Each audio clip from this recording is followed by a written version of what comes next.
Hey, it's your friend Choice CJ here, and it is time. This is the finals of season number 2 of the UBL. We are going up against Uzi Gunner, coach of the Bullet Punch Club. We fought the Bullet Punch Club once earlier this season. We had a substitute coach stepping in for Uzi, though. That was TTM's Jolt. We had a very close game with him, able to come out with the dub. But now that we are back in finals, Uzi is back in the coach's chair, and he's going to give us one hell of a fight. I promise this game is very good and very close. I think you guys are really going to enjoy it. If you did miss my team builder, I do recommend you check it out. I'll quickly go through my team in case you did miss it. I have a Choice Banded Diggersby with spikes. I have a specially defensive Rocky Helmet Quagsire. I have a max HP Modest Natured Heatran with Shuckerberry. I have an Adamant Mega Lopunny with Quick Attack and Healing Wish. I have a Scarf Necrozma with Stealth Rock, and I have a SD Lumberry Breloom. And as you can see, Uzi has brought Rhydon, Crobat, Whimsicott, Infernape, Aggron, and Alakazam. So in terms of lead matchup, I actually like Diggersby a lot. His most likely leads are going to be the Rhydon and the Aggron. And then even if he wants to lead with like Zam or Crobat or something like that, if I lead Diggersby, he has to respect that I could be Scarf. And so he could very well pivot out in those situations as well. So I like the threat of the early Diggersby lead. And if I get a good matchup, I'm just going to go ahead and click a Spike. He didn't bring any of his Regenerator Mons, but you know, the ability to wear down Infernape, Aggron, Rhydon, and things like that would be really nice. So let's not waste any more time, and let's just hop straight on into this finals match. So good luck, have fun, Uzi. Definitely looking forward to this battle quite a bit. Thanks to Aaron for recording the match as always. Thanks to the front office for all the help. And we are going to see that he's going to lead with that Rhydon straight off the bat. It's a nice, shiny Rhydon. I do like that quite a bit. And our Diggersby is going to come straight out. And so I think he has to respect the ground-type move here for sure. And so I'm just going to take this opportunity then to go for a Spike. As he's going to switch on into his Whimsicott. So it definitely makes sense, you know, that's his ground resist. But the Spike is really going to come in handy. I'm quite happy that we had the opportunity to get this up. And so I'm going to go hard into my Heatran. It's crazy to me, actually, that he didn't bring the Kyurem, or I guess it's crazy good for me. I can see it from his perspective why he might not have chosen to bring it, just because my team sort of functions off of offensive pressure. And the best sets of Kyurem, like the wall-breaking sets, don't really do that well versus offense. He could have brought Scarf, which would have been definitely annoying, but anyway. He does now just U-turn into his Rhydon, so it's very good to know that he has U-turn on the Whimsicott, which means that he can pretty much take advantage of this Heatran anytime I try and switch it in. He does get his Rhydon into here, and he just goes for Stealth Rock. I'm not too afraid of this because I do, of course, have the Shuckerberry. That's probably pretty well telegraphed by now that that's what my item is. And he's just going to leave his Aggron, or his Rhydon in here to die. And so I went for Earth Power just in case he decided to go for Aggron in that situation. But yes, he does now have the Infernape. I don't really have any good options for dealing with this. I am just going to go straight on into my Necrozma. I'm not going to go into Quagsire just yet because I definitely can't take two. Like, so if he's like Scarf, and he wants to go for like close combat, he's definitely going to two-shot me. But if he goes for close combat versus my Necrozma, he's not going to be able to two-shot me. And that's what I thought his most likely option was. But the close combat actually does a lot of damage, and he reveals the Life Orb, which is both scary but also very good for me because it's going to wear him down more quickly, especially in combination with my Spike. And so I'd go for Earth Power here once again, just because it was definitely going to be able to kill the Infernape from that range. And if he wanted to switch into Aggron, Earth Power is going to be able to do pretty good versus me. I go into my Diggersby versus this Alakazam. I don't really have any good options for dealing with this Alakazam. I could have gone Lopunny actually, and then scared it with a fight with a normal type move. But I didn't want to risk him. Like basically, the reason I wanted to go into one of my normal types is because Shadow Ball was the obvious play there. I didn't want to risk going into Lopunny at this point, just because I feel like it's one of my best late game win conditions, and I want to be able to have the option to get up Healing Wish on one of my Mons if I need. So he does switch into this Whimsicott, and he actually shows the Chillon Berry, so that makes a lot of sense for this thing to be a response to both Diggersby and the Lopunny. So it's good to know that I popped that. I do just go straight on into my Heatran as he goes once again for U-turn. So a little bit annoying that he's getting momentum on me every time with this Whimsicott. I could have gone into Quagsire, I guess. That would have been not a bad play overall. But now that I know that he's Life Orb, what I can do is I can withdraw my Heatran and I can go right on into Quagsire. And so whether he wants to go for close combat or something else, he's going to come in here. He's going to take a round of recoil from Life Orb, and he's also going to take a round of recoil from Rocky Helmet. And that does a chunk of damage. Like I said, guys, like, it's tough. Like, Quagsire had to be fully physically defensive to deal with this sort of Infernape. But if he was like a special Nasty Plot Infernape, I wanted to have a little bit of special defense. And I needed to invest into physical attack, so that way I could deal with like a Subcurum or something like that. So definitely spooky overall. But in any case, he's now down in the red. He's not quite dead to spikes, but he's pretty damn close. So that's pretty good for me. Like, you know, Infernape was a very scary mon, but I think it's been sufficiently neutralized at this point. So anyway, I do go into my Heatran after he chooses to go into the Whimsicott. This is nice because I'm not switching in on it. I get to go hard into it after the mon dies, so he can't get U-turn momentum on me. And because of that, he does take this as an opportunity to go straight for the Hempire Ground. My Shuka Berry allows me to eat that very easily, and I can go for the Lava Bloom and take this thing out. He does not have any sort of fire resist anymore now that Infernape is gone. So that's looking pretty good. He does just go straight on into Infernape here. I suppose I could have kept my Heatran and tried to get it up to a little bit more health. But without the Shuka Berry, like, it's going to be a little bit harder for me to be effective with my Heatran. So I decided to let it go down. And I'm regretting that a little bit just because he does have the Crobat still. And Crobat with Brave Bird can be really spooky. So maybe I could have sacked something else like Necrozma. But I did let the Heatran go down.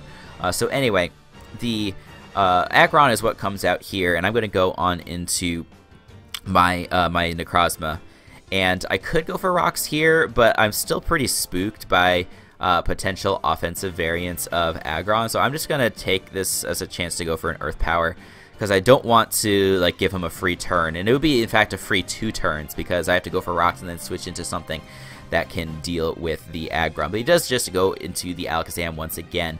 He must have been expecting me to be slower than him, and he can go for like a Shadow Ball or even like a Recover would be pretty good for him there. I didn't even mention it, but he did show Calm Mind a few turns ago. But I am going to be able to catch him off guard, outspeed him, and kill him with Earth Power. And then he goes on into his Crobat, and is going to be able to knock me out. From that range of HP, he has to have at least a little bit of attack investment to kill. So there's a good chance that this is the variant of Crobat that I was expecting, like a Scarf variant. In any case, I now go on into my Lopunny and I just click return. He does switch out, which maybe says that he's not Scarf. It's a little bit weird. Like, I'm still trying to get a read on exactly what it is, because he is offensive, at least a little bit. But you know, you would think that he would want to stay in here and try and take me out. But anyway, I do go for the return. He switches into Aggron. And he is going to stay in here, so he can pretty easily take a how do you call it? He can pretty easily take a high jump kick if he's max HP. Even if he's got like a little bit of defense investment, that'll help a little bit. But he actually shows the Protect, which is a pretty nice tech.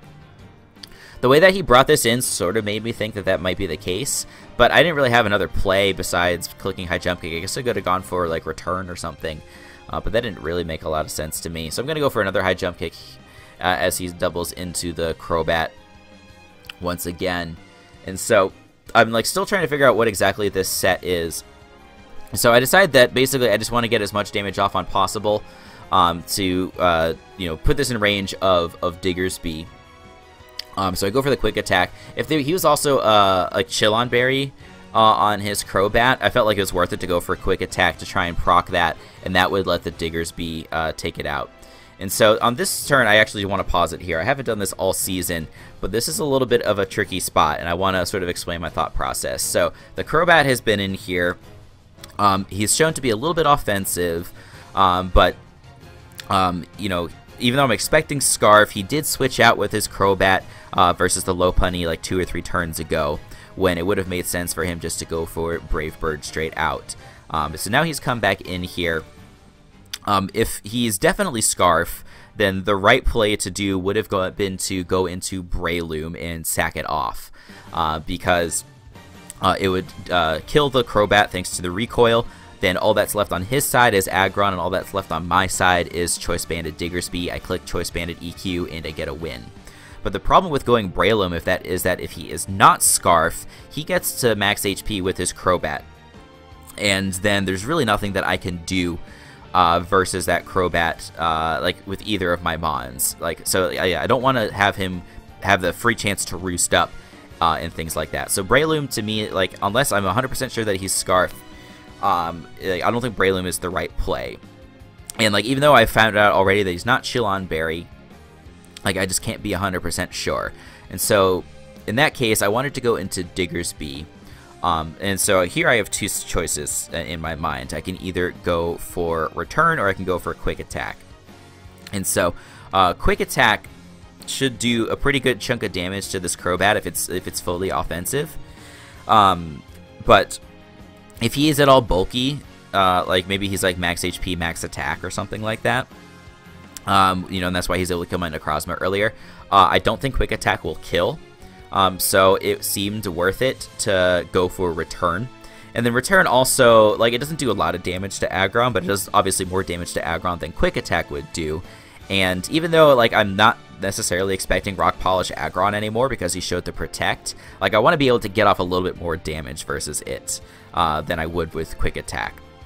And so all those things together is what led me to want to go into Diggersby and click Return rather than like click Quick Attack or go into the Breloom and try and sack it or click Superpower. Like, Superpower is the right choice, right? If I think he's Scarf, because he's either going to kill me immediately with a Crobat, or he's going to go hard into Aggron, and then I can smack it with a really powerful Superpower. But with all that said, we're going to click Play, and we're going to see what unfolds here. So the Crobat is in front of me, and he is actually just going to click Brave Bird right away. This is going to do a chunk of damage, but it's not going to kill my Diggersby, which is also part of the reason why I felt safe going for the Return. And he takes a little bit of recoil. And then we are going to be able to go for the Return and knock that thing out. And that leaves us 2v1 versus this Aggron. And yeah, I don't really want to stay in here, obviously, because Return isn't going to do a tremendous amount of damage to him. I'm going to switch on out of here and go into my Breloom. Even if you go straight for a Heavy Slam, that's not bad, because then I can go back into Diggersby and click Choice Banded EQ for the win. But he does go for the Rock Polish, so he's Rock Polish Protect. And so if he is max attack Adamant, I have no chance to live this attack here. He goes for the Heavy Slam. I live on 9, and I get off this Superpower versus this Aggron. I'm going to bring him to a very low amount of HP, and I'm going to be able to go for Mach Punch on this next turn. And that is going to give me a very, very narrow 2-0 victory in this championship battle. So what the heck happened? How did I live that? Like, I asked Uzi after the game, I'm like, okay, well, were you jolly? Or, like, you know, what was the roll? And so it turned out that he was 220 attack Adamant. And according to the damage calc, to kill a Breloom after Stealth Rocks, he had like an 87.5% chance to knock me out. So he had a 7 and 8 chance to kill me there. I was able to survive with a literal min roll, 1 in 8 chance to not get knocked out by that Heavy Slam. And because of that bit of good fortune, that's going to put us on top and you know, have us knock out Uzi. So it's crazy. Like, I don't even know how to feel about it, really. Like, obviously I'm really thrilled that we were able to catch that dub, but it sucks because and I'm sure Uzi's like, you know, CJ's over here complaining about winning. What are you talking about? I just mean, like, Uzi is such a deserving champion. You know, after winning Season 1 and then dominating his conference in Season 2, making it to finals and everything, like, you know, for him to go back-to-back, and this being his last Pokemon season ever, it would have been really fantastic for him to get that dub. So just what I mean is that it sucks for him, and I feel bad that he got lucked, basically. Like, it was first, you know, versus Styx, we got this ridiculous amount of hacks versus Styx. In this game, like, the quantity of hacks was not the same. It was really just that one turn there living with the Breloom. But obviously the weight of that Hax is so great, like the consequences of that Hax was so great because it put us on top instead of coming runner-up versus Uzi. So I want to give a big shout out to Uzi for being a really good sport, you know, and you know, taking the loss.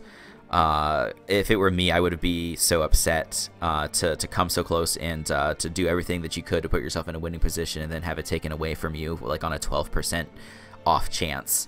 But you know, I feel still good about the game in total. Like, I think we did everything we could to, you know, put ourselves in the winning position. We made the right play almost every time, which was really good.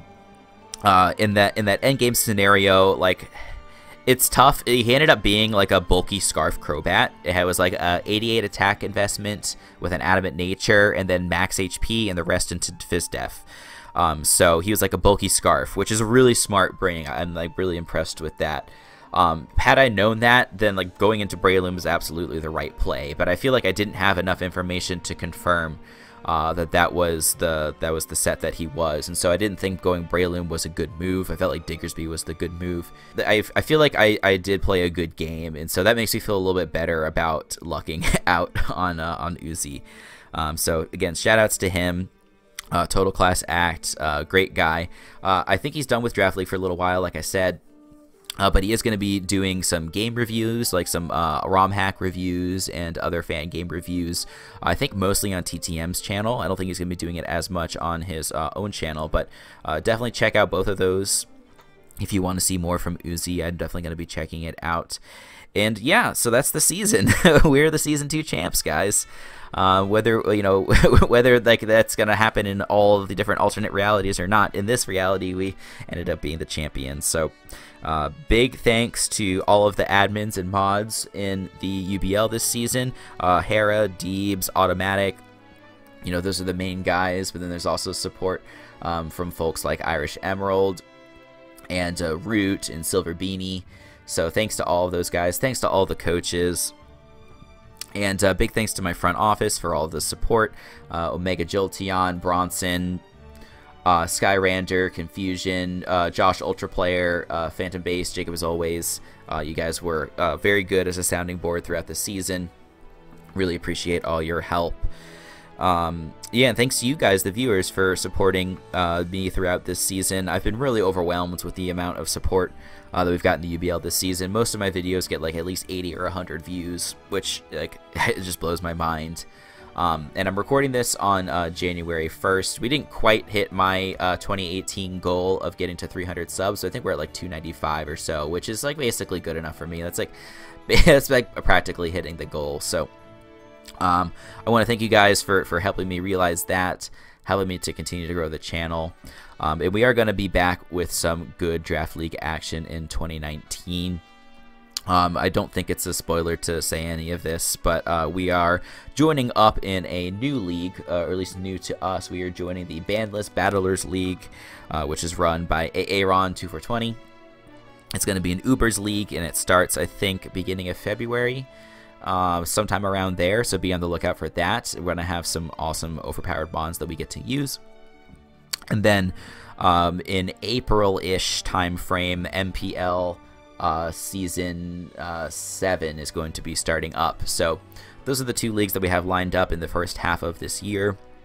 I don't think I'm going to be doing more than 1 league at a time for a while, just because it's more fun to have one. You know, it gives me more time to do other activities that I enjoy. So hope you guys understand. Definitely make sure you drop a like and drop a sub so you can stay up to date on that next great Pokemon content. And yeah, thank you once again very much. Till the next time, I will see you all later.